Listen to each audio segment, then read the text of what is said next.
특집 뉴스에 시작합니다. 저는 동정민입니다. 윤석열 대통령의 운명이 정해질 탄핵안 표결 시간이 정해졌습니다. 내일 오후 4시. 자, 지난주 넘지 못한 찬성 200표의 벽, 내일은 넘을까요? 여야 지도부, 심지어 대통령실도 내부적으로는 가결 가능성이 높다고 보고 있습니다. 가결되면 그 즉시 대통령은 직무가 정지됩니다. 표결을 하루 앞두고 주변 경비도 삼엄해지고 국회에는 긴장감이 가득합니다. 첫 소식 장하얀 기자입니다. 더불어민주당 등 야 6당이 발의한 윤석열 대통령에 대한 두 번째 탄핵 소추안이 국회 본회의에 보고됐습니다. 12월 12일 박찬대, 황운하, 천하람, 윤종호, 용혜인, 한창민 의원 등 190인으로부터 대통령 윤석열 탄핵 소추안이 발의되었습니다. 탄핵안은 본회의 보고 뒤 24시간 이후 72시간 이내에 표결이 이뤄져야 하는데 야당은 내일 오후 4시 본회의에서 2차 탄핵안을 표결한다는 방침입니다. 2차 탄핵안에는 헌법과 법률을 위반한 비상계엄을 비롯한 1차 탄핵안의 탄핵 사유 외에 국회의원 체포 시도, 선관위 점령 등이 새롭게 추가됐습니다. 반면 기존에 있던 김건희 여사의 주가 조작 의혹, 가치 외교, 거부권 남용 등은 빠졌습니다. 야당이 내란죄에만 집중한 것은 탄핵안 표결과 헌법재판소의 탄핵 심판까지 고려한 것으로 풀이됩니다. 1차 탄핵안의 경우 의결 정족수 부족으로 투표 불성립이 됐지만 이번에는 여당 내 이탈표로 200석이 넘을 것이란 전망이 나옵니다. 집회 시위자들이 국회의원을 위협하는 상황이 반복될 우려가 있다는 국민의힘 의원들의 요청에 따라 국회 경비는 한층 삼엄해졌습니다. 출입문 인근엔 두꺼운 바리케이드가 쳐졌고 국회 공무원증이나 출입증을 소지한 사람에 한해 출입을 허용하고 있습니다. 경찰은 표결 당일인 내일 국회의사당 인근에 15에서 20만 명 정도의 집회 인원이 몰릴 것으로 예상했습니다. 채널A 뉴스 장하얀입니다. 내일 탄핵안이 통과되려면 국민의힘에서 찬성 8표가 나와야 합니다. 공개 찬성 입장을 내놓은 여당 의원은 7명. 자, 한 표는 아직 채워지지 않았는데요. 하지만 당 내에선 이탈표가 20표 넘게 나올 거라는 관측도 나옵니다. 저희가 취재를 해보니까 많은 의원들이 최종 고심에 빠져 있습니다. 박선영 기자입니다. 개인적인 그런 얘기를 어떻게 해요? 아직 당론이 안 정해졌잖아요. 윤석열 대통령 탄핵소추안 두 번째 표결을 하루 앞두고 찬성 입장을 공개적으로 밝힌 국민의힘 의원들은 모두 7명.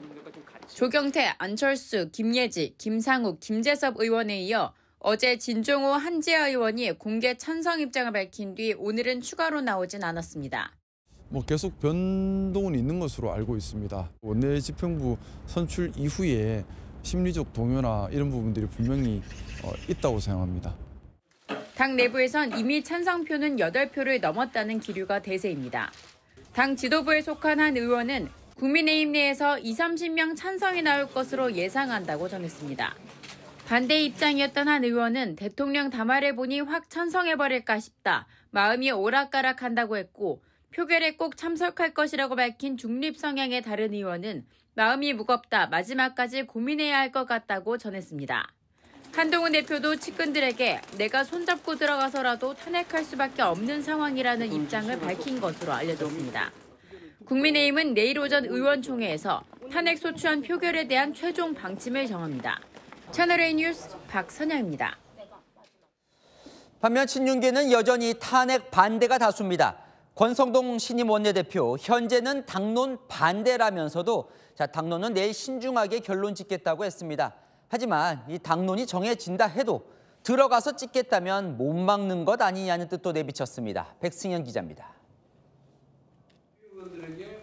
권성동 국민의힘 원내대표는 윤석열 대통령 탄핵소추안에 대한 현재 당론은 반대라는 걸 분명히 했습니다. 다만 의원들의 표결 참여 자체를 막거나 강제할 방법은 없다고 했습니다. 반대 당론을 정해도 사실상 의미가 없어지는 게 아닌가. 그렇게 예상하는 사람들이 많은 것으로 알고 있습니다. 당론이 결정되면은 의원님들을 상대로 호소하는 수밖에 없습니다. 그 외에 제가 그걸 강제할 방법은 없습니다.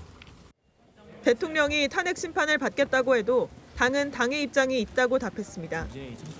친윤계 내에선 전날 한동훈 대표가 제안한 탄핵 찬성 당론 가능성을 낮게 보고 있습니다. 당론을 바꾸려면 의원 3분의 2 이상 동의가 필요합니다. 당론은 3분의 2 이상인데 그거에 대해서는 내일 오전에 제가 얘기하도록 하겠습니다. 한 친윤계 의원은 채널A에 탄핵 반대 입장에 변함이 없고 내일도 주저하지 않을 것이라며 당론 반대를 주장했습니다. 표결 참여는 자유의사로 정하더라도 부결 당론은 바뀌지 않을 거란 겁니다. 당내 일각에선 부결 당론인데 대통령 탄핵안이 가결될 경우 친윤계가 당론을 따르지 않은 한동훈 대표를 향해 책임을 물으려 할 거란 전망도 나왔습니다. 채널A 뉴스 백승현입니다. 이재명 민주당 대표 내일 표결을 앞두고 역사가 기억할 것이라며 여당 의원 압박에 나섰습니다. 민주당도 내부적으로는 내일 가결을 예상하면서 괜히 앞서서 대선 이야기로 설화에 오를까 조심하는 분위기입니다. 우현기 기자입니다. 어제 윤석열 대통령은 국민을 향해 광기의 선전포고를 감행했습니다. 단 한시도 직무를 수행해서는 안 된다는 것을 셀프 인증했습니다. 더불어민주당 이재명 대표가 윤석열 대통령은 당장 물러나야 한다고 직격했습니다. 이 대표는 탄핵만이 혼란을 종식시킬 가장 빠르고 확실한 방법이라며 국민의힘 의원들을 향해 2차 탄핵에 찬성하라고 압박했습니다. 부디 내일은 탄핵 찬성 표결에 동참하십시오. 역사가 여러분의 선택을 기억하고 기록할 것입니다. 민주당 관계자는 내일 여당에서 10여 표 이상 이탈표가 나올 것으로 보인다고 말했습니다. 조지호 경찰청장의 경우에 탄핵 찬성에 202표가 나오지 않았습니까? 그래서 그런 여러 가지 정황을 볼 때에 충분히 그럴 가능성이 있다. 이 대표 팬카페에서는 민주당이 공지한 체포연행 시 대처 요령 등을 공유하며 내일 오후 여의도 집회 참가를 촉구했습니다. 막판 내부 언행 단속에도 신경 쓰는 분위기입니다. 한 민주당 의원은 대선에 대자도 꺼내면 안 된다며 이재명 대표는 물론 모두가 조심하고 있다고 전했습니다. 채널A 뉴스 우현기입니다. 여론은 대통령 탄핵에 찬성이 높습니다. 찬성 75%, 대통령 지지율은 임기 후 최저치 11%까지 떨어졌습니다. 보수세가 강한 TK 지역 민심도 크게 흔들렸습니다. 임종민 기자입니다. 윤석열 대통령의 지지율이 취임 후 최저치를 기록했습니다. 12월 둘째 주 대통령 직무 수행에 대한 긍정평가는 11%로 지난주보다 5%포인트 더 떨어졌습니다. 부정평가는 85%로 집권 이후 최고치입니다. 8년 전 박근혜 전 대통령 탄핵 당시보다 지지율 하락 속도가 더 빠르다는 분석입니다. 부정평가 이유로는 절반에 가까운 응답자가 비상계엄 사태를 꼽았습니다. 비상계엄 선포를 통치행위라고 주장한 윤 대통령과 달리 내란이라고 응답한 비율은 71%에 달했습니다. 대통령의 비상계엄 선포권 행사는 사명권 행사, 외교권 행사와 같은 사법심사의 대상이 되지 않는 통치행위입니다. 내일 윤 대통령에 대한 두 번째 탄핵안 표결이 예정된 가운데 국민 10명 중 7명은 대통령 탄핵에 찬성했습니다. 보수세가 강한 대구 경북에서도 탄핵이 필요하다는 의견이 절반을 넘었습니다. 군을 동원했기 때문에 현 시점에서는 탄핵에 대한 이 태풍은 유효한. 대통령의 조기 퇴진을 전제로 국무총리와 여당이 국정을 운영하는 방안에 대해서는 반대 의견이 찬성을 앞섰습니다. 채널A 뉴스 임종민입니다. 네, 안 기자, 정치부 조영민 차장 나와 있습니다. 내일 이 시간이면 이제 탄핵안 투표 결과가 나와 있을 것 같은데요. 네. 어떻습니까? 일단 그 운명의 결과를 보게 될 시간이 확정됐죠. 내일 오후 4시입니다. 국회의장이 충분한 시간 확보하겠다면서 민주당이 요구했던 오후 5시보다 1시간 당겼습니다. 국회 인근에서는 탄핵을 촉구하는 대규모 집회도 열리고요. 국회는 충돌에 대비해 내일까지 외부인 출입 금지입니다. 지금 시간이 한 오후 7시 넘었으니까 이제 21시간 정도 남은 건데요. 표결까지 긴장감 늦출 수 없을 것 같습니다. 네, 결국 여당에서 이제 이탈표가 나오느냐 이 부분이잖아요. 그죠? 맞습니다. 일단 어제 원내 지도부가 새롭게 들어왔죠. 이 친윤 권성동 원내 지도부입니다. 아직 당론은 탄핵안 반대이고 내일 의원총회에서 의원들 입장 들어보고 최종 결정하겠다. 입장을 명확히 하진 않았지만 탄핵시켜야 한다는 한동훈 대표와는 이 명확한 온도차가 있는 것도 사실입니다. 원내 지도부 입장에서는 분명 고민도 있을 걸로 보입니다. 그 고민이 뭡니까? 탄핵 반대가 지금 당론이잖아요. 네. 두근 뚫렸다. 이 말이 사실 야당에서 들은 말이 아니라 여당에서 나오는 말입니다. 이탈표 8명 통과 기준입니다. 이거 이미 넘었다는 겁니다. 그런 분위기를 권성동 원내대표도 감지하고 있습니다. 스스로 당론 반대가 무슨 큰 의미가 있겠냐는 고민도 내비쳤습니다. 별 실익이 없다는 취지 아닐까 싶습니다. 그러니까 일단 표결 자체를 막기는 좀 어려운 분위기인 것 같아요. 그래서 내일 찬성 가결 가능성이 더 높아진 이유입니다. 명시적으로 내일 탄핵안 표결에 찬성 의사를 밝힌 여당 의원이 7명입니다. 그러니까 8표 못 넘는 거 아니야? 생각하실 수 있지만 표결에 들어가겠다고 한 의원이 20명 가까이 됩니다. 이 중에서 1명만 이탈해도 탄핵안은 통과입니다. 권성동 원내대표, 나도 강제할 방법은 없다고 했거든요. 지난주처럼 표결을 막지 못할 걸로 보입니다. 자, 그런데 오늘 또 이 8번째, 그러니까 7명까지 나왔는데 8번째 의원은 오늘 나오진 않았어요. 뭐 사실 7명까지는 거의 매일 한두 명씩 늘어났고요. 아무래도 8번째 순서로 입장을 밝힌다는 건 부담일 수 있습니다. 자당 대통령의 탄핵안 통과에 문을 여는 역할로 기록되고 기억될 수 있다는 부담이 있을 테니까요. 여튼 지금은 여야 모두 내일 가결될 걸로 일단 예상을 하고 있다는 거죠. 여당, 야당, 대통령실까지 저희가 공히 예상을 좀 들어봤습니다. 여당에서도 내일 이탈표 2자릿수 예상했습니다. 민주당에서도 13명에서 14명 정도 예상하는 것 같고요. 대통령실도 막기 어렵지 않겠느냐는 시각이 많습니다. 마지막에 아직 결정하지 못한 의원들이 있는 것 같아서 저희가 조금 들어봤죠. 말씀처럼 마음 아직 못 정한 의원들 분명 있습니다. 여당 중진 의원은 마음이 오락가락한다, 정하지 못했다 이렇게 말했고요. 당 초선 의원도 당 바깥 이 원로들의 생각을 더 듣고 입장을 결정하겠다 이렇게 말했습니다. 무거운 마음으로 고민을 이어가는 중이다 이렇게 밝힌 의원도 있었거든요. 어쨌든 공통점은 하나입니다. 표결에 참석은 한다는 겁니다. 결국 고민은 여론을 두고 하겠죠. 맞습니다. 다만 이런 부분도 좀 있습니다. 야당은 부결 시 무한으로 계속해서 대통령 탄핵안 올린다고 이미 말했습니다. 대통령도 이미 어제 담화를 통해서 전선을 국회가 아닌 헌법재판소에 새롭게 친 모습입니다. 여당 입장에서는 내일 탄핵안 부결에 총력을 다해 방어하는 게 실익도 명분도 크지 않은 겁니다. 대통령실은 오늘 참 깊은 밤이 되겠네요. 그렇겠죠. 대통령실 관계자는 내일 고비만 만약에 넘을 수 있다면 하는 바람도 조심스럽게 내비치기도 했습니다. 다만 오늘 내부적으로는 탄핵안이 통과될 경우 내일 대통령 행보에 대해 여러 논의들이 내부적으로 있었던 것 같습니다. 대통령이 별도 입장을 밝힐지 안 밝힐지, 밝힌다면 어디서 어떤 형태로 밝힐지 이런 것들요. 하지만 아직 결론이 나오지 않은 만큼 완전하게 정리가 되진 않은 모습이었습니다. 네, 조영민 차장은 잠시 후에 또 이야기 나눠보겠습니다. 네, 탄핵 정국에서 홍준표 대구시장도 연일 목소리를 높이고 있습니다. 윤석열 대통령, 이재명 대표, 한동훈 대표 3명 모두 한꺼번에 사라졌으면 좋겠다고 비난했습니다. 안건우 기자입니다. 홍준표 대구시장이 자신의 SNS에 올린 글입니다. 시중의 여론이라며 윤석열 대통령과 이재명 더불어민주당 대표, 한동훈 국민의힘 대표를 겨냥했습니다. 셋 다 적대적 공생관계라며 모두 사라졌으면 좋겠다는 내용입니다.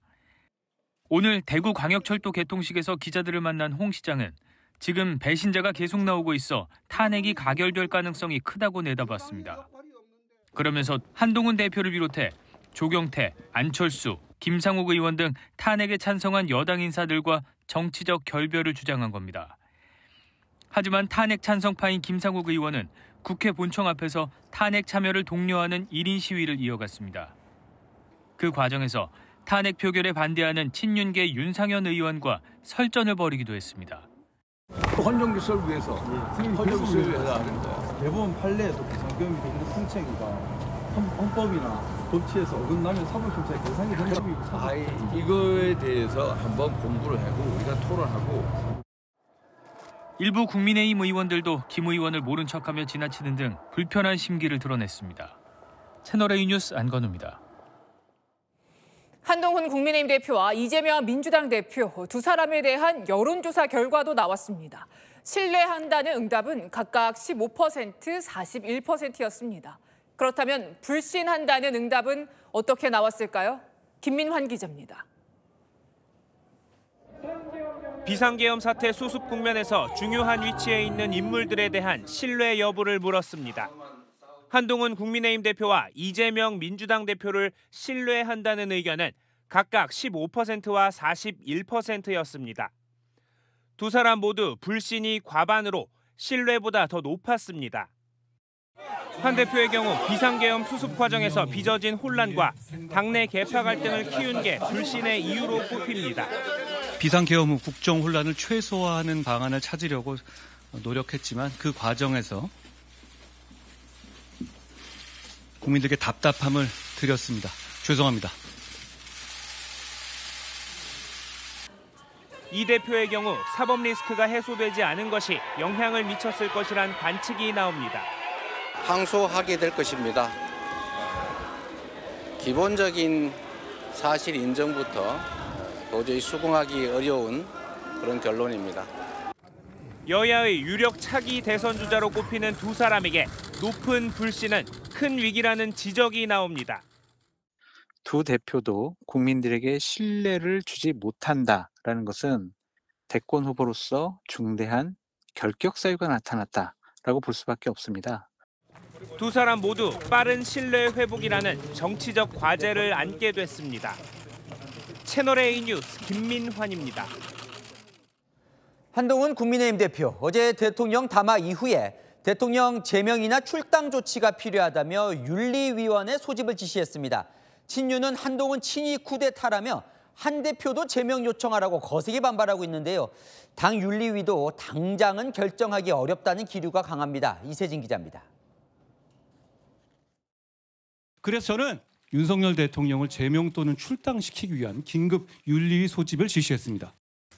한동훈 국민의힘 대표의 지시로 어젯밤 10시 윤리위원회가 긴급 소집되자 친윤계는 강력 반발했습니다.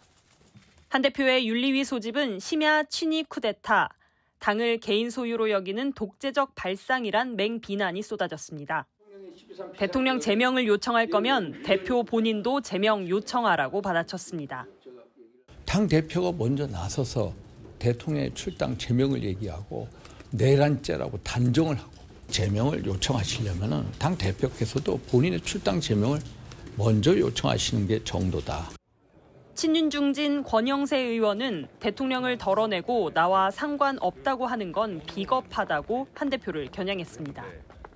어제 윤리위 회의에선 현직 대통령에 대한 징계가 가능한지 여부가 쟁점이 된 것으로 전해집니다. 당 관계자는 채널A에 당원 당규상 대통령에 대한 제명 규정이 없어서 난감하다는 의견과 함께 규정을 보완해야 한다는 의견도 나온 것으로 안다고 전했습니다. 어제 윤리위는 사안의 중대성을 감안해 신중하게 진행하기로 했다는 짤막한 공지만 내놨습니다. 앞서 박근혜 전 대통령은 대통령직을 상실한 이후 출당이 진행된 바 있어 윤리위 논의가 길어질 것이란 관측입니다. 채널A 뉴스 이세진입니다. 친한계는 대통령 탄핵안이 가결될 경우 친윤계가 한동훈 대표 축출에 나설 거라 의심하고 있습니다. 친윤계는 공개적으로 한 대표가 책임을 져야 한다는 목소리를 내기 시작했는데요. 한 대표 측은 절대 물러나는 일은 없을 거라고 못 박았습니다. 손인혜 기자입니다. 친윤계 내에서 내일 윤석열 대통령 탄핵안이 가결되면 지도부가 사퇴해야 한다는 주장이 이어지고 있습니다. 지금 엄청난 사태에 대해서 일정한 부분 책임을 져야 되는 거 아니겠어요? 정치적 책임을. 홍준표 대구시장도 내일 탄핵안이 가결되면 지도부는 총 사퇴시키고 배신자들은 비례대표 빼고 모두 제명 처리해라고 날을 세웠습니다. 친한계도 가만히 있지 않았습니다. 이 사태를 일으킨 분이 누굽니까? 근데 그거 왜 대표가 책임을 져야 되죠? 그런 말씀하시는 분들에 대해서는 전혀 동의할 수가 없고요.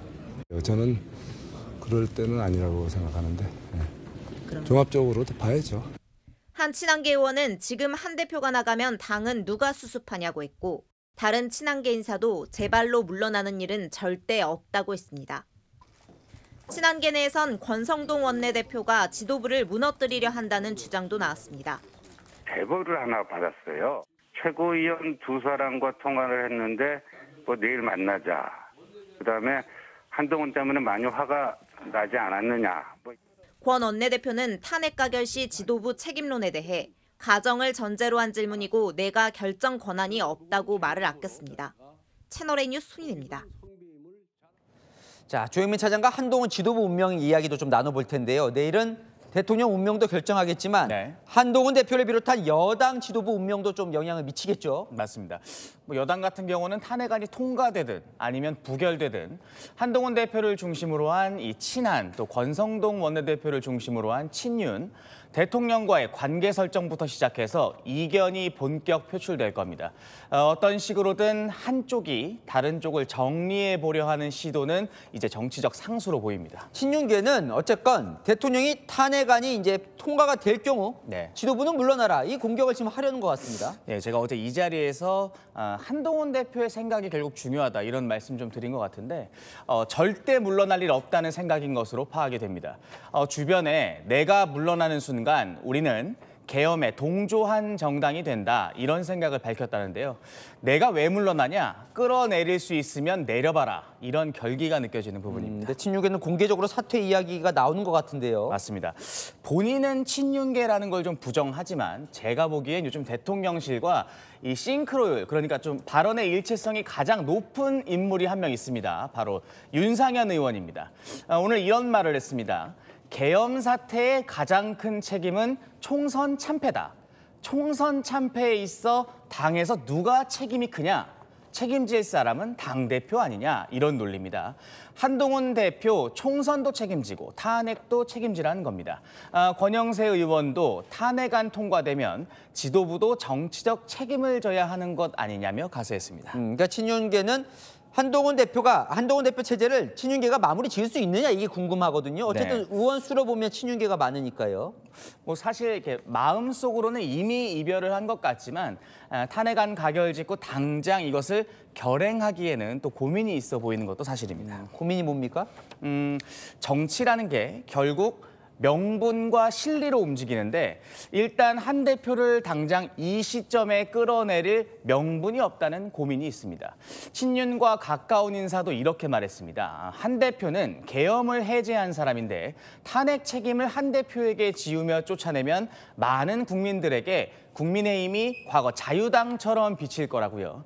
당 중진 의원도 원내 지도부 새로 꾸리자마자 끌어내리는 건 당의 타격이 너무 크다 이렇게 말했고요. 중립 성향의 초선 의원 역시 한동훈 대표를 끌어내리는 건 절대로 안 된다. 국민이 뭐라 보겠냐 이렇게 말하기도 했습니다. 사실 마땅한 방법이 없는 것도 사실입니다. 마땅한 방법이 없어요? 의원수가 많아도?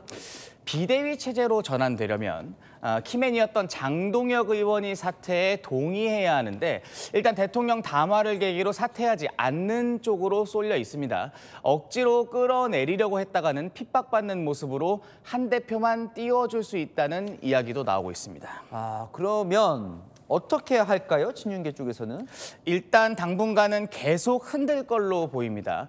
예를 들어 대통령 출당시킬 거냐? 한동훈 대표의 생각 출당이 명확하지만 반대 외치는 거죠. 의원들의 생각을 들어보고 결정할 문제라면서요. 대표의 령이 서지 않는 모습을 지속적으로 노출시켜 리더십을 흔들겠다는 겁니다. 그러면 당대표는 친한 쪽이고 의원 다수는 친윤 쪽이고 계속 붙겠군요. 사실 정치의 본질은 여론에 있는 거 아니겠습니까? 오늘 나온 여론조사가 하나 있는데 일반 여론과 다르게 국민의힘 지지층은 탄핵에 반대하는 비율 66%, 대통령 내란죄 아니다 68%를 기록했습니다. 여전히 지지층 내에서 대통령 지지층이 있고 친윤계에게 이건 힘입니다. 다만 제가 지지층 내에서의 비율이라고 말씀드렸죠. 친한계 입장에선 저게 도대체 전체 국민 중에 얼마나 되는 규모냐. 저 여론만 따라가서는 다음 대선에 절대 승산이 없다. 이런 반박을 할 수도 있을 것 같습니다. 어찌됐든 당분간 이런 충돌 분위기는 지속될 수밖에 없는 상황인 것 같습니다. 네, 조현민 차장 잠시 후에 또 이야기 나눠보겠습니다. 오늘 국회 현안 질의에 나온 한덕수 국무총리에게는 선관위 관련 질문이 쏟아졌습니다. 선거 시스템이 엉터리다라고 했던 윤 대통령의 담화 때문이었는데요. 한 총리는 동의하지 않는다고 분명히 했습니다. 문예빈 기자입니다. 한덕수 국무총리가 오늘 열린 긴급 현안 질의에서 윤석열 대통령이 대국민 담화에서 제기한 부정선거 의혹에 동의하지 않는다고 밝혔습니다. 총리, 지난 총선이 부정선거입니까? 저는 그렇게 생각하지 않습니다. 그렇게 전날 윤 대통령의 담화를 정면으로 반박한 겁니다. 민주주의의 핵심인 선거를 관리하는 전산 시스템이 이렇게 엉터리인데 어떻게 국민들이 선거 결과를 신뢰할 수 있겠습니까? 윤 대통령이 제기한 부정선거 의혹은 그동안 극우 유튜버들이 꾸준히 제기해오던 선거 시스템 해킹 의혹과 유사합니다. 지난 4.10 총선에서도 굉장히 많은 부정선거 증거들이 쏟아져 나왔습니다. 선관위도 윤 대통령 담화에 말도 안 되는 주장이라며 정면 반박을 이어갔습니다. 부정선거에 대한 대통령 입장에 대해서는 상당히 충격적으로 받아들이고 있습니다. 국회 행안위 현안 질의에 출석한 김용빈 선관위 사무총장도 부정선거는 시스템상 불가능하다고 밝혔습니다. 윤 대통령이 언급한 북한의 해킹 공격에 대해서도 국정원 조사 결과 해킹한 흔적은 찾을 수 없다고 결론 냈다고 설명했습니다. 채널A 뉴스 문예빈입니다. 탄핵 표결을 하루 앞둔 오늘 현안 질의에서 야당은 윤 대통령을 빨리 끌어내야 한다는 점을 집중 부각했습니다. 여당은 민주당이 이재명 대표의 사법 리스크를 방어하려 폭주한다고 반박했습니다. 이상원 기자입니다. 말을 해야죠. 당당하게. 왜 말을 못했어요? 위헌, 불법. 더불어민주당은 한덕수 국무총리를 향해 계엄 사태 전말에 대한 진실을 밝히라고 촉구했습니다. 국무총리를 거치지 않은 채 장관이 대통령에게 바로 건의를 했다. 저는 전혀 몰랐습니다. 저는 일체 보고받은 바가 없고. 조태열 외교부 장관에게도 계엄 당일 무슨 일이 있었는지 세세하게 보고하라고 요구했습니다. 조사 과정에서 해야 될 거를 이 자리에서 세세하게 말씀드리는 건 적절치 않다고 생각합니다. 불리한 게 있을 것 같아서 이 자리에서는 말씀하실 수 없다는 얘기입니까? 저는 한시에 불리하면 부끄러움 없습니다. 그래서 어제 담화를 비판하며 윤석열 대통령을 사이코패스에 비유하기도 했습니다. 극단적이고 비정상적인 사이코패스를 보는 것 같았어요. 대한민국의 최대 리스크는 윤석열이고 이런 사람에게 단 하루도 정권을 맡겨서 안 되겠다. 국민의힘은 민주당이 이재명 대표의 사법 리스크를 방어하기 위해 국회를 장악해 폭주하고 있다고 맞섰습니다. 이재명 대표 한 사람만을 살리기 위해서 국정을 멀머삼아 헌정 질서를 유지한 유린한 저 무도한 민주당에게도 엄중한 해처리를 내려주십시오. 누가 개엄하라고 시켰어? 당신들이 개엄한 거잖아. 왜 우리한테 맨날 방탄 뒤집어씌워? 방탄은 당신들이 하잖아. 한 총리는 권한대행이 거부권 행사가 가능한가라는 질문에 심도 있게 검토하겠다고 답했습니다. 채널A 뉴스 이상원입니다. 조태열 외교부 장관과 최상목 경제부총리는 계엄 선포 전후의 대통령실 상황을 자세히 설명했습니다.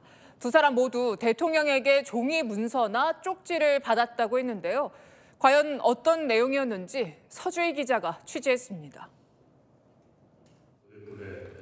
조태열 외교부 장관은 오늘 국회 긴급 현안 질의에서 비상계엄 선포 당시 열린 국무회의 직전 대통령이 한 장짜리 종이 문서를 줬다고 밝혔습니다. 한 9시쯤 집무실로 안내받아 들어가서 보니까 너댓 분의 국무위원님이 미리 와 계셨고요. 앉자마자 비상계엄 선포를 할 생각이다라고 대통령님이 저에게 말씀하시면서 종이 한 장을 주셨습니다. 그 속엔 외교부 장관이 취해야 할 조치에 대해 써 있었다고 설명했습니다. 워낙 충격적이어서 재해공안이란 단어만 기억나고 뭐 이런 상황이 있으면 했을 그런 조치들이라고 생각하고 제가 그냥 내려놨습니다. 조 장관은 당시 대한민국이 70년간 쌓아올린 성취를 무너뜨릴 수 있다며 계엄을 반대했다고도 주장했습니다. 만류를 드렸습니다만 상황이 다 이미 종료될 그런 급박한 상황이기 때문에 지금은 더 이상 물릴 수 없다. 그러시면서 발표로 나가셨습니다. 최상목 경제부총리도 윤 대통령에게 비상계엄 발표 직후 종이 쪽지를 받았다고 밝혔습니다. 뒤늦게 열어본 쪽지엔 비상계엄 상황에서 재정자금, 유동성을 잘 확보하라고 써 있었다고 설명했습니다. 이에 대해 야당은 계엄을 쉽게 끝낼 생각이 아니었던 증거라고 비판했습니다. 채널A 뉴스 서주입니다. 김용현 전 국방부 장관 이번 계엄에서 나는 우두머리가 아니다라고 진술한 걸로 전해졌습니다. 윤석열 대통령의 지시를 따랐을 뿐이라고요. 하지만 계엄은 국헌문란을 막기 위한 필요 조치였다고 주장했다는데요. 이세아 기자의 단독 보도입니다. 지난 10일 비상계엄 사태의 모든 책임은 오직 자신에게 있다고 했던 김용현 전 국방부 장관. 구속 상태로 검찰 조사 중인 김 전 장관이 계엄은 윤석열 대통령 지시에 따른 것이란 취지로 진술한 걸로 전해졌습니다. 자신은 핵심 임무자일 뿐 우두머리가 아니라고 발언한 걸로 알려졌습니다. 김 전 장관은 윤 대통령에게 비상계엄을 건의한 경위를 두고 대통령 지시를 받고 건의를 한 것이라고 진술한 걸로 전해졌습니다. 저는 이번 비상계엄을 준비하면서 오로지 국방장관하고만 논의하였고 대통령실과 내각 일부 인사에게 선포 직전 국무회의에서 알렸습니다. 김 전 장관은 비상계엄 선포는 불가피했다는 주장을 고수하는 걸로 전해집니다. 국헌 문란 상태를 막기 위해 어쩔 수 없었다고 검찰에 진술한 걸로 전해졌습니다. 김 전 장관의 진술 내용은 향후 윤 대통령의 내란 혐의 수사에 영향을 줄 수 있고 탄핵안이 통과되면 헌재 탄핵 심판에서도 중요하게 다뤄질 수밖에 없습니다. 김 전 장관 변호인은 자신은 우두머리가 아니라는 김 전 장관 진술 내용에 대해 아직 조서 내용을 확인하지 못했다며 우두머리라는 표현은 쓰지 않았을 것 같다고 밝혔습니다. 김 전 장관을 내란 임무 종사 혐의로 조사 중인 검찰은 군 관계자들 조사가 마무리되면 이달 안에 김 전 장관을 기소할 방침입니다. 채널A 뉴스 이세아입니다. 김용현 전 장관이 계엄령 해제 직후 사후 검토를 실시한 걸로 전해졌습니다. 군사작전을 다시 살펴본 건데 이후 군 수뇌부를 상대로 계엄이 필요했다고 주장한 걸로 알려졌는데요. 김민곤 기자의 단독 보도입니다. 윤석열 대통령이 비상계엄 선포 6시간 만에 해제를 발표한 지난 4일 새벽. 국회의 요구를 수용하여 계엄을 해제할 것입니다. 그러자 김용현 전 국방부 장관이 즉각 계엄에 대한 사후 검토를 실시한 것으로 채널A 취재 결과 확인됐습니다. 계엄 해제 직후 계엄 선포부터 시작해 군사작전은 어떻게 이뤄졌는지를 다시 한번 살펴본 겁니다. 김 전 장관은 이후에도 계엄에 반대해왔던 군 수뇌부들을 대상으로 계엄의 정당성을 강조한 것으로도 파악됐습니다. 이 자리에서 김 전 장관은 구체적으로 계엄법 2조 2항 말미를 인용하면서 계엄의 필요성을 느꼈다는 주장을 펼쳤다고 전해졌습니다. 논란이 되는 계엄의 조건, 전시 사변의 경우보다 그 뒷조건인 행정과 사법기능 수행이 현저히 곤란해 공공의 안녕 질서를 유지하기 위해 계엄을 선포한다는 내용에 포커스를 맞춘 겁니다. 이는 윤 대통령의 주장과 같은 맥락입니다. 우리 국회는 범죄자 집단의 소굴이 되었고 입법 독재를 통해 국가의 사법 행정 시스템을 마비시키고 김 전 장관은 계엄 해제 당일 사의를 표명하며 국민들께 혼란을 드려 책임을 통감한다고 발표했습니다.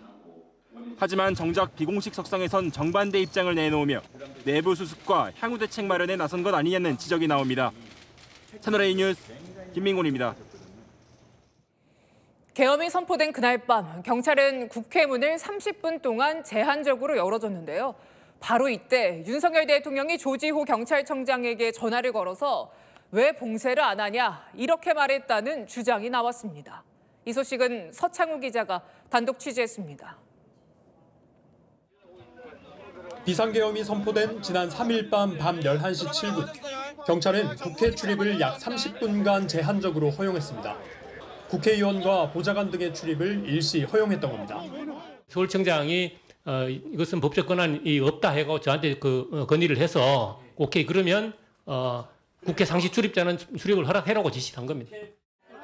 하지만 계엄 포고령 내용이 전달된 밤 11시 37분부터 국회를 다시 봉쇄했습니다. 그런데 국회 출입 통제가 풀려 있었던 동안 윤석열 대통령이 조지호 경찰청장에게 전화를 걸어왔다는 주장이 제기됐습니다. 조 청장 지인은 조 청장이 변호인에게 윤 대통령이 왜 국회 봉쇄를 하지 않느냐고 전화를 했다고 말한 걸로 안다고 밝혔습니다. 조 청장은 주변 지인들에게는 당시 나는 버틸 만큼 버텼다는 말도 한 걸로 전해졌습니다. 조 청장 측은 대통령이 보안 전화기로 6번 전화해 국회의원 체포를 지시했다고도 주장했습니다. 조 청장은 말이 안 된다고 생각해 묵살했다는 입장이지만 오늘 구속 심사를 앞두고 관련 질문에는 침묵했습니다. 윤석열 대통령 6번 전화해서 국회의원 체포하라고 지시한 거 맞을까요? 앞서 윤 대통령은 국회 기능 마비 의도를 부인했습니다. 만일 국회 기능을 마비시키려 했다면 평일이 아닌 주말을 기해서 계엄을 발동했을 것입니다. 채널A는 대통령실에 윤 대통령이 국회 봉쇄나 정치인 체포를 전화로 지시했는지 물었지만 답변을 듣지 못했습니다. 경찰은 조 청장의 보안 전화기를 확보해 통화 기록 등을 살펴볼 예정입니다. 채널A 뉴스 서창우입니다. 계엄 당시 체포 대상 명단에는 이재명 대표 위증교사 1심에서 무죄를 선고한 판사가 포함됐다. 조지호 경찰청장 측이 밝힌 내용인데요. 대법원은 사실이라면 중대한 사법권 침해라며 강력 반발했습니다. 배준석 기자입니다. 지난 9일 조지호 경찰청장은 비상계엄 선포 직후 여인영 당시 방첩사령관에게 정치인 등 15명의 위치를 추적해달라는 요청을 받았다고 말했습니다. 여야 정치인과 전직 대법관 등이 포함돼 있었다고 했습니다. 이재명 대표님 있었고 야당 원내대표 있었고 그리고 이 사람은 왜 들어갔지 하고 생각됐던 게 김명수 전 대법원장 그리고 권순일 대법관. 그런데 최근 조 청장이 자신의 변호인에게 15명 중에는 현직 판사도 포함돼 있었다고 말했다는 주장이 제기됐습니다. 조 청장이 여인영 방첩사령관이 불러준 이름 가운데 생소한 이름이 있어서 누군지 물어봤더니 여사령관이 이재명 대표의 위증교사 재판에서 무죄를 선고한 판사라고 답했다고 주장했습니다. 해당 판사는 서울중앙지법 김동연 부장판사로 지난달 25일 이 대표 위증교사 1심 재판에서 무죄를 선고했습니다. 이 대표의 대장동 개발 특혜 의혹 사건 재판도 맡고 있습니다. 사법부는 강하게 반발했습니다. 대법원은 사실이라면 사법권에 대한 직접적이고 중대한 침해라며 법치국가에서 절대 발생해서는 안 될 일이라고 비판했습니다. 조 청장은 경찰 조사 과정에서는 15명 가운데 김동연 판사가 포함돼 있었다는 진술은 하지 않았습니다. 경찰 국수본 특별수사단은 현직 판사 포함 부분도 조사를 하겠다고 밝혔습니다.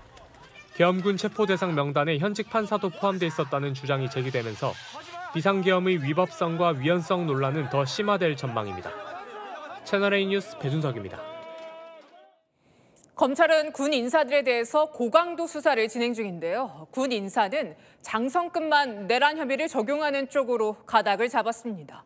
왜 그런지 김정근 기자가 단독 취재했습니다. 비상계엄 당일 국회로 진입했던 707 특수임무단장 김현태 대령. 기자회견 중 눈물을 쏟기도 했습니다. 707 부대원들은 모두 피해자입니다. 전 김용현 국방장관에게 이용당한 가장 안타까운 피해자입니다. 비상계엄 사태 당시 김 대령처럼 일선 지휘관으로 참여한 영관급 장교는 여럿입니다.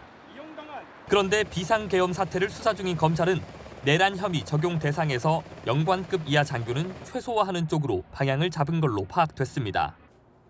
장성급 이상 군 수뇌부 위주로 기소 방침을 세운 걸로 전해졌습니다. 현장 병력 통솔자보다는 비상계엄 계획 수립에 가담하거나 동조한 장성급 위주로 처벌을 하겠다는 겁니다. 비상계엄 사태에 연루된 군 장성급 인사는 10명 안팎입니다. 처벌 대상을 너무 넓히면 안보 공백이 생길 수 있고 장군이 내린 출동 명령 등을 현장 지휘관이 묵살하기 어려웠을 거라는 현실도 고려한 걸로 전해집니다. 검찰은 오늘 비상계엄 당시 정치인 체포를 지시한 혐의를 받는 여인영 국군 방첩사령관에 대해 구속영장을 청구했습니다. 채널A 뉴스 김정근입니다. 윤석열 대통령의 탄핵안 가결 가능성이 높아지면서 대통령의 헌법재판소 판결과 이재명 민주당 대표의 공직선거법 최종 판결 중 무엇이 먼저 나올까에 관심이 집중됩니다. 자, 민주당은 내일 국회만 통과하면 헌재 판결은 빨리 내려질 거라는 여론전을 시작했습니다. 이 대표 선거법 재판은 6개월 내에 결론이 나지 않을 거라면서요. 김유빈 기자입니다. 야당은 윤석열 대통령의 탄핵소추안이 가결되면 헌법재판소 결론은 금방 날 거라고 입을 모았습니다. 헌재가 생각이 있으면 대통령 권한 대행이 길어지는 거에 대해서 문제의식이 있겠죠. 김민석 더불어민주당 최고위원은 초고속으로 최단 기간에 정리되는 것이 불가피하다고 말했습니다. 윤 대통령이 이재명 대표의 최종심까지 버티기 위해 재판 지연 전략을 쓸 수 있다며 이미 견제에 들어갔습니다. 신장식 조국혁신당 원내대변인은 절차 자체를 지연시킬 여지가 있다고 말했습니다. 민주당은 공석인 헌법재판소 재판관 인선 절차를 서두르고 있습니다. 지금처럼 6명 체제에선 1명만 반대해도 탄핵안 인용이 불가능하기 때문입니다. 민주당 핵심 관계자는 인사청문회를 서둘러 이번 달 말에는 재판관이 임명되게 할 것이라고 말했습니다. 반면 이재명 대표의 공직선거법 위반 혐의 재판은 6개월 내 끝나지 않을 거라며 낙관하는 분위기입니다. 박주원 민주당 의원은 헌재에서 인용될 때까지 이재명의 재판은 끝나지 않는다고 전망했습니다. 민주당 관계자는 헌재 재판은 한 달이면 되지 않겠냐며 헌재에 대한 여론 압박도 거세질 것이라고 말했습니다. 채널A 뉴스 김유빈입니다. 국민의힘은 이재명 민주당 대표의 공직선거법 위반 2심 재판이 늦어질까 촉각을 곤두세우고 있습니다. 이 대표가 항소심 접수 통지서를 안 받고 있다며 다음 주 월요일 법원에 탄원서를 제출하기로 했습니다. 최승현 기자의 단독 보도입니다. 국민의힘은 이재명 더불어민주당 대표가 공직선거법 위반 사건의 재판 절차를 고의로 지연시키고 있다는 의혹을 제기했습니다.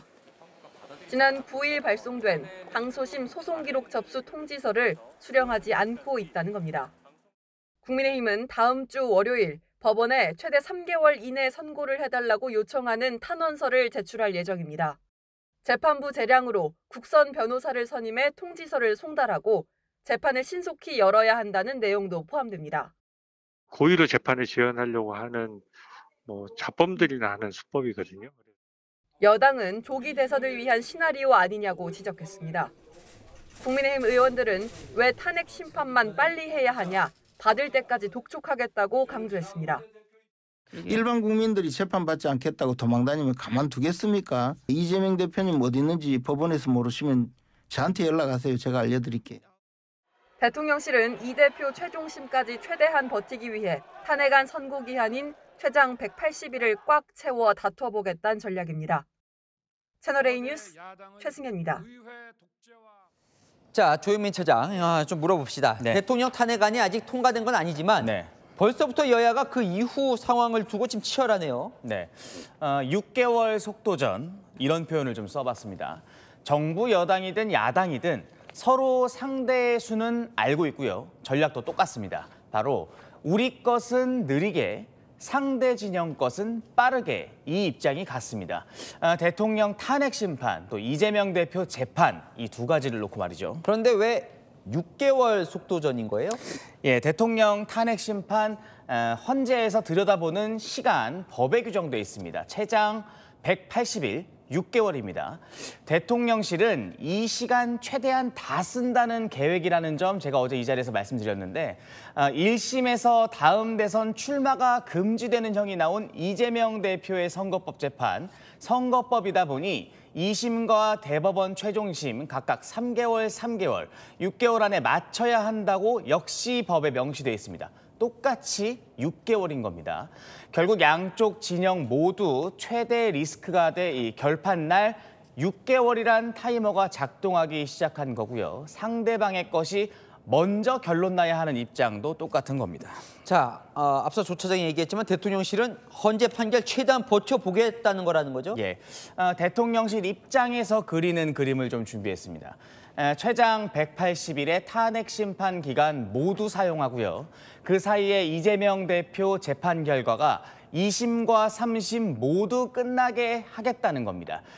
헌재 최종 결론이 기각이면 가장 좋지만 인용되더라도 이재명 대표가 대권을 잡는 그림만큼은 막는다는 생각이 강한 것으로 파악되고 있습니다. 뭐 2심에서 사실 이재명 대표 무죄로 바뀔 가능성도 여전히 살아는 남아 있는 네. 건데 어쨌든 대통령이 시간 끌려는 건 민주당도 다 아는 것 같아요. 맞습니다.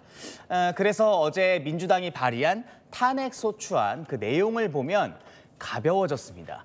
대통령이 거부권을 많이 행사했고 또 시행령으로 법을 무시했고 이런 내용들 다 빼버리고 계엄령 선포만 딱 담았습니다. 헌재 심판 시간을 줄이기 위해서입니다. 민주당 관계자는 탄핵은 형량 선고와 달리 여러 사유 중 하나라도 탄핵 사유가 되면 끝나는 것이라면서 간단한 사건이라 빨리 결론 날 거다 이렇게 말했습니다. 자, 반면 이재명 대표의 이 재판 시기 관련해서는 지금 어떤 거예요? 이 대표 측은 2심 무죄를 자신하고 있지만 1심에서 워낙 중형이 선고됐으니 2심과 3심 어떻게 될지 알 수 없는 상황이죠.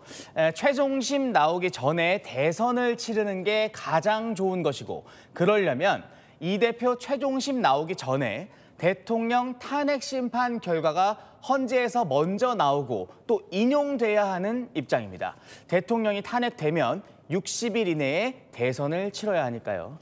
박지원 민주당 의원은 윤석열 내란 수괴가 헌법재판소에서 인용될 때까지 이재명 재판은 끝나지 않는다 이렇게 강조했습니다. 이미 여론전에도 착수한 분위기인 거죠. 자, 이것 역시 국민의힘도 그 부분을 알고 지금 신경을 쓰는 것 같습니다. 국민의힘도 당연히 알 겁니다. 국민의힘은 이재명 대표가 고의로 재판을 지연하고 있다는 걸 지속적으로 강조하고 있습니다. 앞선 최승현 기자 기사에서 보신 대로 이 대표가 아직 2심 재판 통지서를 수령하지 않고 있는데 여당은 탄원서를 법원에 제출합니다. 빠르게 재판 절차 진행되게 해달라는 겁니다. 민주당은 정상대로 재판 받을 거라며 고의 지연 물론 부인하고 있긴 합니다. 참 대선 때 경쟁자였던 윤석열, 이재명 두 사람이 또 여기서도 경쟁을 하는 모양새네요. 맞습니다. 양쪽 다 공히 서로의 속내를 알고 있는 상황에서 탄핵안 통과 시 시작될 속도전입니다. 법원과 헌재가 어떤 의지를 가지고 재판과 또 탄핵 심판을 다루느냐가 결국 윤석열, 이재명 두 사람 또 여야의 이 정치권 운명을 가르는 상황이 될 것 같습니다. 네, 잘 들었습니다. 아는 기자 조영민 차장과 오늘 여러 가지 알아봤습니다. 네, 윤석열 대통령 탄핵안 표결을 하루 앞두고 전국 곳곳에서 탄핵 찬반 집회가 열렸습니다.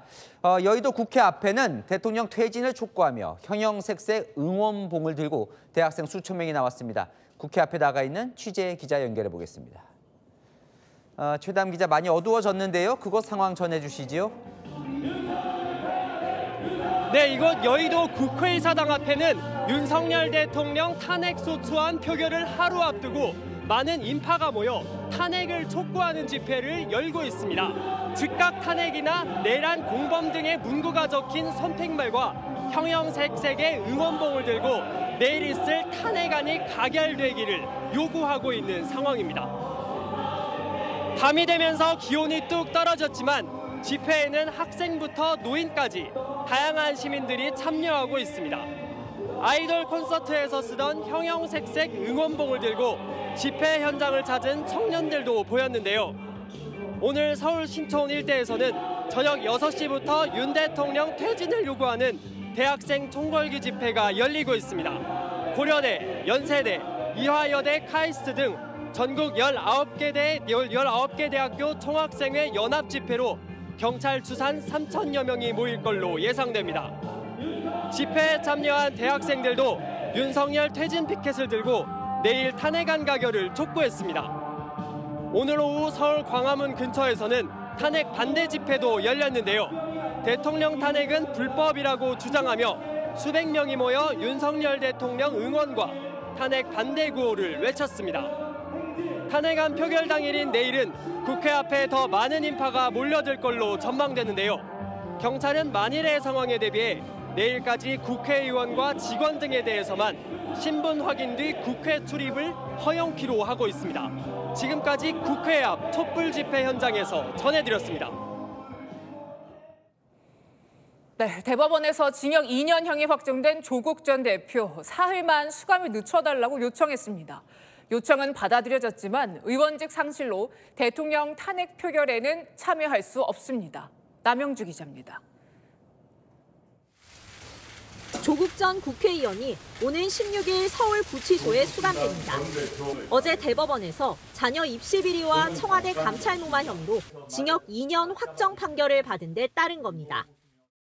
법원의 사실 판단과 법리 적용에 하고 싶은 말은 있으나 접어두겠습니다. 이번 선고를 겸허히 받아들입니다.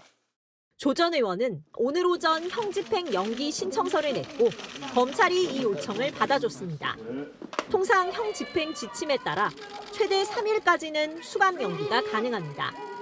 연기 사유는 건강상 이유나 가족의 결혼, 사망 등으로 제한합니다. 검찰은 기존의 유사 사례 등을 종합적으로 고려해 연기를 허가했다고 밝혔습니다. 과거 이명박 전 대통령과 한명숙 전 국무총리는 대법원 선고 나흘 뒤 수감됐습니다. 저는 오늘 사법정의가 이 땅에서 죽었기 때문에 그 장례식에 가기 위해서 상복을 입었습니다. 조 전 의원은 수사나 재판 과정에서 구속된 적이 없어 2년의 형기를 모두 채워야 합니다. 일단 서울구치소에 수감된 뒤 수영자 분류 작업을 거쳐 교도소로 옮겨질 예정입니다. 채널A 뉴스 남영주입니다. 조국 전 대표는 유죄가 확정되기까지 5년간 검찰 손에 가족이 멸문지화를 당했다며 억울함을 호소했죠. 그동안 아내와 동생까지 유죄가 최종 확정됐고 본인은 수감을 앞두게 됐습니다. 이어서 김지윤 기자입니다. 지난 2019년 문재인 정부 청와대 민정수석에서 법무부 장관에 지명된 조국 전 의원. 인사청문회도 받기 전에 자녀 입시 비리 의혹이 불거졌고 민정수석 때 감찰 무마 논란도 이어졌습니다. 수사가 시작되자 승복하겠다고 했던 조 전 의원. 검찰이 수사가 됐기 때문에 철저히 지켜보자 하는 생각을 가지고 계시죠? 예, 그렇습니다. 그렇습니다. 그리고 그 결과에 대해서는 마땅히 승복해야 된다고 봅니다. 하지만 불법은 없었다는 입장을 고수했습니다. 고등학생 인턴 증명서란 게 별것이 아닙니다. 제가 스스로 만들어서 이 직인을 위조해서 찍었거나 이런 것이 없다는 것입니다. 법원의 최종 판단은 달랐습니다. 조 전 의원 부부가 자녀 인턴 증명서 등을 허위로 만들고 입시에 활용했다고 판단했습니다. 유재수 전 부산시 부시장의 비위 감찰을 막은 것도 사실로 확정했습니다. 딸 조민 씨의 부산대 의전원 장학금 수령도 청탁금지법 위반이라고 최종 판단했습니다.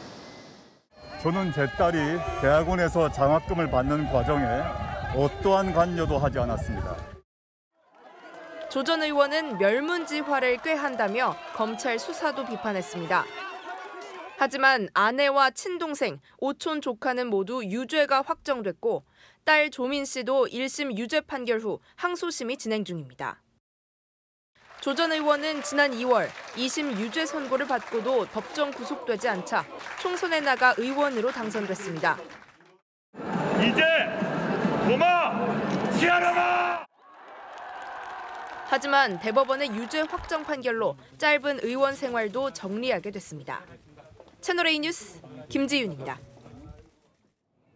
조국 전 대표의 형이 확정된 지 만 하루가 지났습니다. 그런데 수감도 되기 전부터 사면 복권 얘기가 나오고 있습니다. 장우림 기자입니다. 조국 혁신당 조국 전 대표의 사면을 거론하는 목소리가 야권에서 제기됐습니다. 조 전 대표는 자녀 입시 비리와 청와대 감찰 무마 등 혐의로 대법원에서 징역 2년이 확정돼 의원직을 박탈당했습니다. 박지원 더불어민주당 의원은 오늘 한 라디오에 출연해 정치 환경이 2년을 살게는 안 만들 것이라며 새로운 정권이 들어서면 반드시 사면하고 복권된다고 주장했습니다. 형기가 확정된 지 하루밖에 지나지 않아 아직 수감되지도 않았는데 벌써부터 사면을 언급한 겁니다. 조국혁신당 내에서도 조기 대선 전국에서 야권 후보가 선전해 정권이 바뀐다면 조 대표가 빠르게 복귀할 수 있을 것으로 기대하는 분위기가 엿보입니다.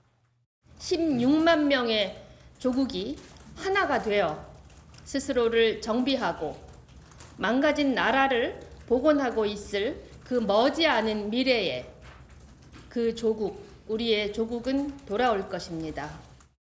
수감을 앞두고 조 전 대표를 향한 친문들의 엄호도 이어졌습니다. 문재인 전 대통령이 최측근 인사인 김경수 전 경남지사를 통해 조 전 대표에게 위로의 마음을 전한 것으로 알려졌습니다. 김 전 지사는 전방위적으로 무작위 수사를 한 건 검찰권의 남용이라고 비판했고, 김부겸 전 국무총리는 윤석열 정권의 폭정에 맞서 싸워온 그의 모습을 기억할 것이라고 말했습니다. 민주당 강성 지지자들 사이에서도 검찰이 사건을 왜곡해 기소했다며 조 전 대표의 사면을 요구하는 목소리가 나옵니다. 이에 국민의힘은 민주당이 벌써 정권을 잡은 것처럼 새로운 정권을 운운하며 권력 노름에 빠진 모습이라고 비판했습니다. 채널A 뉴스 장호림입니다. 검찰이 문재인 정부 청와대에서 근무한 조현옥 전 인사수석을 재판에 넘겼습니다. 이상직 전 의원을 중소벤처기업진흥공단 이사장에 선임하라 지시한 혐의인데요. 이게 문재인 전 대통령의 전 사위를 취업시켜준 대가인지는 계속 수사 중입니다.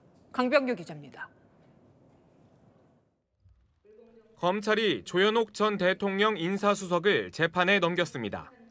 이상직 전 의원을 중소벤처기업진흥공단 이사장에 내정하고 인사 담당자들에게 인사 진행을 지시해 직권을 남용한 혐의입니다. 검찰은 이 전 의원이 전과 기록 때문에 인사검증에서 부적격 판정을 받았지만 조 전 수석의 지시로 2018년 3월 중진공 이사장에 선임됐다고 의심하고 있습니다. 검찰은 이 전 의원이 중진공 이사장에 선임된 게 문재인 전 대통령 전 사위 서모 씨를 취업시켜준 대가가 아닌지 의심하고 있습니다. 서 씨는 항공 관련 경력이 없는데도 타이 이스타젯에 취업해 2억 원이 넘는 급여 등을 수령했습니다. 조 전 수석은 지난 2월 검찰에 출석했지만 진술 거부권을 행사했습니다. 검찰은 원래 조 전 수석을 문 전 대통령과 함께 기소할 계획으로 전해졌지만 직권남용죄 공소시효가 임박한 조 전 수석을 재판에 넘기기로 했습니다. 검찰은 타이 이스타젯에서 문 전 대통령 전 사위에게 지급한 급여가 문 전 대통령에게 준 뇌물인지도 계속 수사할 방침입니다. 조 전 수석의 재판은 서울중앙지법에서 열립니다. 채널A 뉴스 강병규입니다. 네, 성혜랑 기자와 여랑야랑 시작합니다. 첫 번째 주제 보겠습니다. 국민의힘 곽규택 의원 옆은 가족인가요? 네, 곽규택 의원의 친형인데요. 영화 친구의 곽경택 감독입니다. 네, 모두가 아는 영화인데 왜 가족이 두 쪽이 났습니까? 네, 윤석열 대통령 이 탄핵안 투표에 동생이 불참한 걸 두고 형이 공개적으로 비판에 나섰습니다. 아버지 뭐 하시노?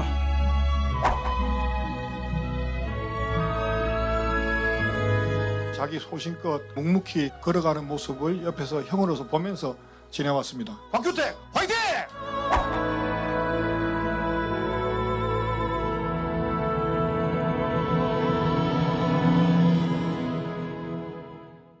형과 동생이 생각이 다르군요. 네, 곽 감독 최근 개봉한 영화 이 소방관의 감독을 맡았거든요.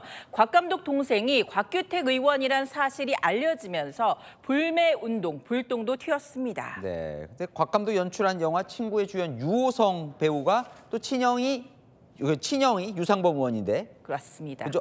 유상범 의원의 친형인 거죠? 네, 맞습니다. 네, 자. 유상임 근데 과기부 장관도 또 유상범 의원 친형이에요. 맞습니다. 셋이 형제죠. 네. 이 오늘 과방위에서는요. 유상임 장관을 향해서 동생인 국민의힘 유상범 의원 좀 설득하라는 요구도 나왔습니다. 동생 유상범 의원님 국민의힘 의원님이시잖아요. 전화해서 내일 꼭 찬성표 던져라 설득하실 수 있습니까? 그런 문제는 본인의 판단에 그렇죠. 본인의 판단.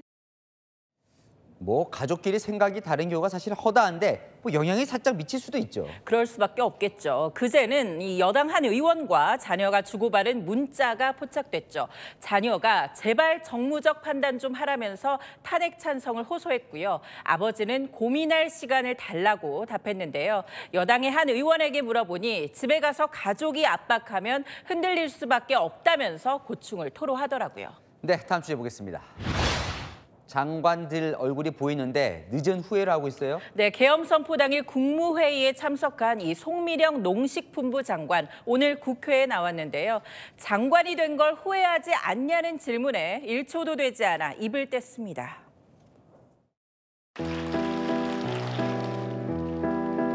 헌법과 법령을 준수하고 국가를 수호하며 지금 되니까 뭐 장관 되신 게 좀 후회가 되기도 하지요. 많이 후회됩니다. 어제 대통령 담화에 대해서는 어떻게 보십니까? 그 시간에 다른 일을 하고 있어서 하루 종일 그 내용으로 가지고 냈는데 전 요새 뉴스를 안 봅니다, 의원님. 참. 네, 뭐 송 장관 입장에선 난처한 뉴스들이 계속 나오고 있긴 하죠. 맞습니다. 국무위원들이 왜 계엄을 더 적극적으로 말리지 못했느냐 이런 비판이 가장 많이 나오고 있죠. 박차고 뛰어나는 것은 가장 쉬운 선택이었습니다. 끝까지 만류하기 위해서 그 자리에 남았었다는 것을. 알렸어야죠. 계엄인지 알았으면 국무회의 안 갔을 것이다. 맞습니까? 맞습니다. 대통령 손목이든 발목이든 잡고 문 앞에 들어넣어서라도 막았을 거다. 이렇게 말해야 되는 거 아닙니까? 장관님 중에 단 한 분이라도 대통령의 손목이든 발목이든 잡고 말린 사람 있습니까? 손 들어봐 주세요. 퇴직하시고 난 뒤에 본인이 모셨던, 본인을 장관으로 만들어줬던 윤석열 씨의 변호인단에 합류할 겁니까? 우선 제코와 석자입니다. 알겠습니다.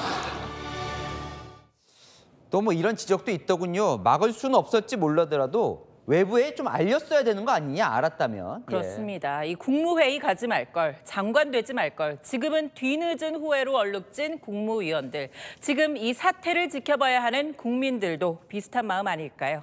네, 지금까지 여랑야랑이었습니다. 퇴근길 찬바람이 불어와 유독 추웠는데요. 기온이 더 떨어져 내일은 올겨울 들어 가장 춥겠습니다. 칼바람까지 불어서 체감되는 추위가 서울은 영하 8도, 대관령은 무려 영하 16도로 무척 낮습니다. 내일 하늘은 대체로 맑겠습니다. 그 가운데 동해안은 다시 건조특보가 발표됐을 만큼 대기가 메마르겠고요. 충청 서해안과 호남 서해안에는 밤부터 눈발이 날리기 시작하겠습니다. 한편 해안가를 중심으로 바람이 매섭습니다. 순간 풍속 초속 15m로 강하겠고요. 해상에도 최고 4m의 물결이 예상됩니다.